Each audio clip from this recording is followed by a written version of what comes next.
حضور علیہ الصلوۃ والسلام نے کم خوری کی تعلیم دی، اور قرآن مجید نے بھی کہا کہ کھاؤ پیو لیکن اسراف نہ کرو، لا یحب المسرفین، بیلنسڈ ڈائٹ کا حکم دیا۔ بیلنسڈ ڈائٹ اٹ سیلف آپ کی صحت کے تحفظ کی ضمانت ہے، اور قرآن مجید افراط و تفریط سے بچا کر معتدل خوراک اور غذا کی بات کر رہا ہے۔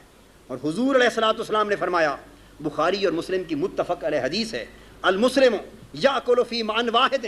کہ جو مسلمان ہے وہ ایک آنت سے کھاتا ہے اور جو کافر ہے وہ 7 آنتوں سے کھاتا ہے۔ یہ استعارے کی زبان میں بات کی ہے، مطلب یہ ہے کہ مسلمان کم کھاتا ہے اور کافر بے دریغ کھاتا ہے۔ اب ہمیں اپنی گریبانوں میں بھی جھانک کر دیکھنا چاہیے کہ کھانے کے باب میں ہمارا شعار اسلام ہے یا شعار کفر ہے۔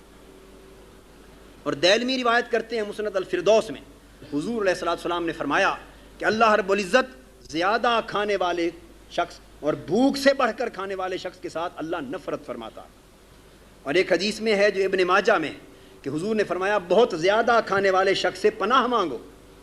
اور سنن ابن ماجہ میں حدیث حضور علیہ الصلوۃ والسلام نے فرمایا کہ معدہ 3 حصوں پر مشتمل، اس کی 1/3 کھانے کے لیے، 1/3 پینے کے لیے رطوبات کے لیے، 1/3 سانس کے لیے۔ یہ وہ ریسرچ ہے، یہ وہ ڈکلیریشن ہے جو معدے کی تقسیم کے بارے میں حضور علیہ الصلوۃ والسلام نے 1400 سال پہلے بیان فرمایا۔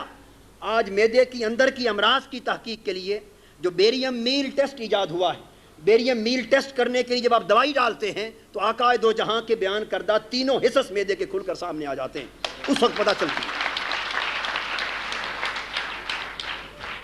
پتہ چلتا ہے کہ وہاں کون سا بیریم میل ٹیسٹ تھا، کون سے آپریشن تھے کہ اللہ کا نبی صلی اللہ علیہ وآلہ وسلم معدے کی ساری جزیات اور تفصیلات اور حصص اور اعضاء کا تصور بیان فرما رہا ہے۔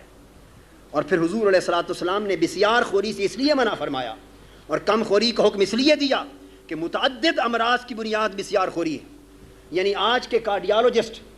اور امراض قلب کے علاج کی تمام ایسوسیشنز دنیا بھر میں، آل اوور دی ورلڈ، مشرق سے مغرب تک جہاں جائیں وہ لکھتی ہیں، پمفلیٹس چھاپتی ہیں، کتابیں چھاپتی ہیں اور عنوان لگاتی ہیں کہ دل کی ساری مرضیں پیٹ کے راستے سے جاتی ہیں، ساری مرضیں معدے کے راستے سے جاتی ہیں۔ یہ بات آج متحقق ہو چکی ہے کہ ساری امراض قلب کا تعلق بنیادی طور پر بسیار خوری یا غذا کی بد پرہیزی میں ہے۔ اسی بسیار خوری سے امراض قلب جنم لیتی ہیں، اسی سے الٹیمیٹلی ذیابیطس یعنی ڈائبٹیز جنم لیتی ہے۔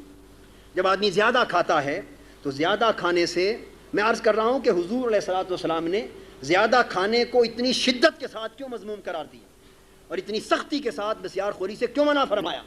یوں ہی لگتا ہے کہ بسیار خوری کے نقصانات بھی بہت زیادہ ہی ہوں گے، جس وجہ سے حضور نے شدت کے ساتھ منع فرمایا اور یہاں تک کہ کہا کہ پناہ مانگو بسیار خور سے۔ ریزن کیا ہے؟ کہ یہ بڑی بڑی موذی امراض کا باعث ہے، جن میں ڈائبٹیز ہے۔ جب آدمی زیادہ کھاتا ہے